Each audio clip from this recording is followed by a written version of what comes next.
بیاکھ مثال آئی ذہنس مز وَلْيَطَوَّفُوا بِالْبَيْتِ الْعَتِيقِ طواف خانہ کعبہ شریفس أند چکر لگاؤ اور اصطلاح یہ فقہائے کرام قرآن اور سنت روشنی مذہبش وضاحت اور طریق یہ ہشن حضرت نبی اکرم صلی اللہ علیہ وسلم طواف کر کر کم جائے پہ گھر شروع کت جائے گھس ختم ات مز کس چکر طریق کھوور کھوور یا طریق دشن دشن حالانکہ پرت کن خیرس مز ابتدا دشن ست مگر مولائے کریم چنس عظمتس پہ قربان خانہ کعبہ شریف طواف کھوور کھوور کر طواف اگر خیر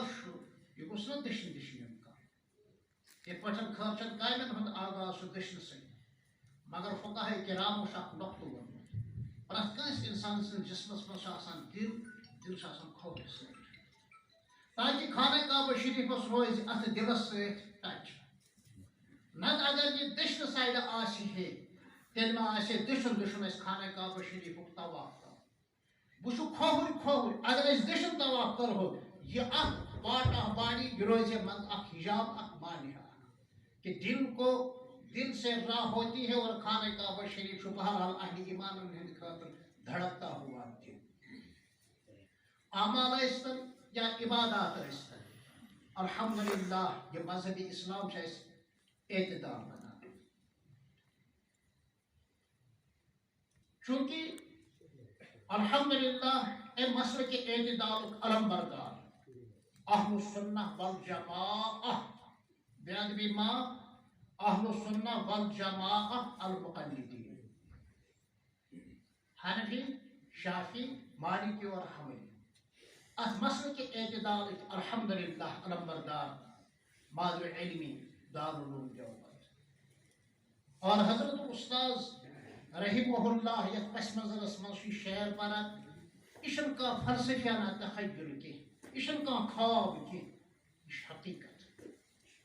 یہ وجہ انشاءاللہ اسلام روز قیامت کس دہس تک اہل السنہ والجماعت یہ اعتدال روز قیامت کس دہس تک اور اہل السنہ والجماعت کی علم بردار الحمدللہ دارالعلوم دیوبند یہ روز انشاءاللہ قیامت کس دہس تک سارسی دنیا مز علمی فیض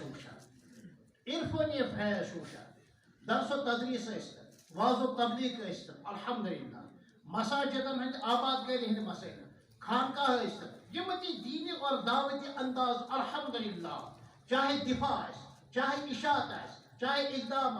الحمدللہ چاہے بقا چاہے تحفظ چاہے تحریر چاہے تقریر یم تم ممکنہ صورت دعوت اور تبلیغ الحمدللہ تچو الحمدللہ ان دارالعلوم دیوبند فیض الحمدللہ جاری اور ساری خدا تعالیٰ تھین اس مسئلہ کے اعتدالس پہ اہل السنہ والجماعہ